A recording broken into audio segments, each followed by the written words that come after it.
how do you keep yourself humble? You have, in the last, I don't know, what is it, like 4 years maybe? You have had this like amazing rise in popularity, an amazing rise in influence. And I'm sure you've had tens of thousands of people reach out to you directly and share with you how you changed their lives for the better, right? Have you maybe saved their lives? I'm sure there's tons of people that were suicidal and they started getting into your stuff and they're like, no, there are other things that I should live for. Thank you so much, Dr. Peterson. How do you not let that change your disposition? How do you check yourself? You're not a religious man per se. Where is your check? I would say that I'm a religious person. Okay. I know people have asked me if I believe in God, and I said that I act as though he exists, which for me is a fine definition of belief, because I think that the best indication of someone's belief is actually their action rather than their statements about their beliefs, let's say. Yeah. So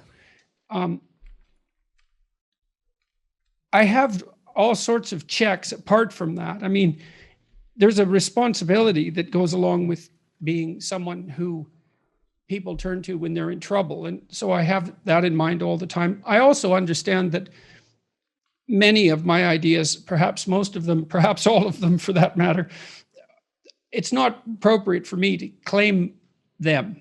Right. Because I've read so many great ideas of so many great people, and right. I've been able to synthesize them and to put them perhaps in a new form, and maybe in a form that's more accessible. But that's partly due to the technological wonders that are at our fingertips, which really don't have much to do with me either.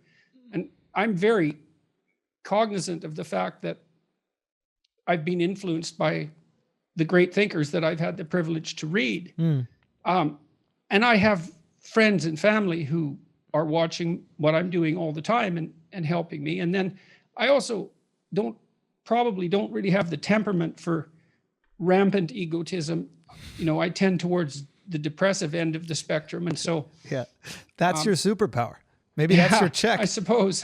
You know, I wonder, like, and look, you've studied all these people. You studied these people with mass influence, ideologues. You studied these leaders, right? And as you've become a leader, do you have like a new empathy for what they went through? Do you look at some of these like philosophers and you look at some of the things that they were talking about and like you didn't understand it before you had the influence and the responsibility, and now you're like, oh shit, okay. Well, I think I have a new empathy for celebrities.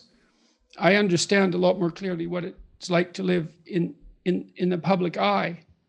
So, and to see the upside and the downside of that. I mean, it really produces a radical transformation in your life, and it's hard to grasp completely. I mean, you've become very popular. How long has it been now for you?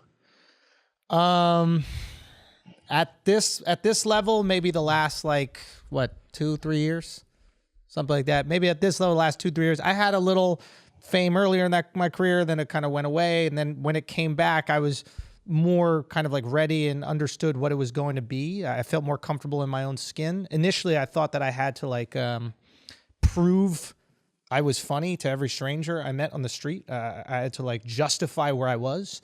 And then when it, you know what I mean? Like, it went away, and then when it came back, I was like, oh yeah, I don't have to do that. I know what I am. I know who I am. And if I have an interaction with someone and it's genuine on the street, that's not going to change their opinion of me. And if it is, who cares? But at first, yes, there was that like almost imposter syndrome. I must be this person they think I am. Right. Well, it also wreaks some havoc with who you think you are, because part of who you think you are is a consequence of how you're reflected in the eyes of others. And you know, people say, well, you shouldn't base what you think of yourself on what other people think of you. Of course, that's complete nonsense, because the only person who doesn't base their own concept on what other people think is a psychopath, right?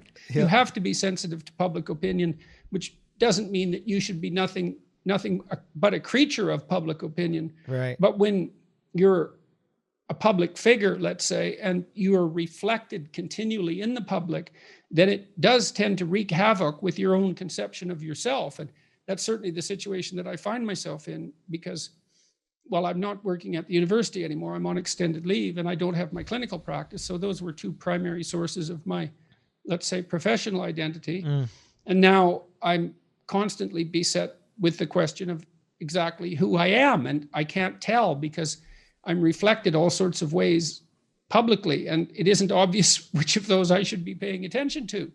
And so I try to pay attention to as many of them as I can, but it's very confusing because you might say there's a very wide range of opinions about me. Yeah. You got a broad spectrum.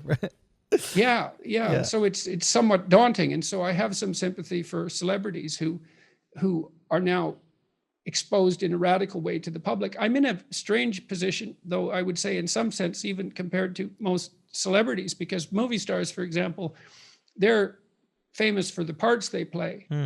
Right? But I'm famous because I'm not famous for playing a role. I wasn't an actor. And so that makes things, I think, somewhat, well, it's different. Whether it's more complicated or not, I can't be sure, but it's definitely different. I think that's in a lot of ways better. I always thought it was really difficult being like Ross from Friends because they don't like you. They like Ross from Friends. And like dealing with that every single day when they interact with you, they want you to be Ross. You better be goofy and say things that are self-deprecating. Like you can't be anybody that's not that character. So you went into this business, not you, but as an actor, you go into this business, right? Because you want love. You want the pats on the back. There's a hole that you need filled. And all of a sudden it's kind of filled, but deep down, you know, it's not for you, you know? And I don't know. For me, at least being a stand-up comic, it's rewarding knowing that like what I put out there, I'm the decider of what I put out there. And if they enjoy that, it's like, you like this part of my personality that I choose to give to you. That's cool. So what you're putting out has to be a part of you. I don't think you're playing a character, except in your Red Skull comic book. That was fantastic. But thank you. Yeah. Great job. But like you are giving. I have to thank my makeup artists for that. Come on down here to Miami, man. We'll take care of you, little son. But yeah, it's. I don't know. I feel like you're giving yourself. So the love that you're getting is for who you are. I'd imagine when you get hate for who you are, that's a devastating feeling. I don't know. Is that what you struggle with? Like, do you don't think that? You don't think you know who you are, or are you letting the public sway your identity? Oh, yes, I would say so. I do what I can to resist it, but it's a rather irresistible force in some sense. I mean, there's so much. I suppose I could lock myself away from it, but I don't really know how to do that because I'd have to lock myself away from my world fundamentally, and then I wouldn't know what to do exactly, you know. So I mean, I enjoy the YouTube videos I do, the interviews that I do. I have to have an active professional life. I'm still writing. I want to stay engaged with the world as much as I possibly can, but that also means simultaneously exposing myself to all the commentary that's associated with what I'm doing and trying to puzzle my way through it.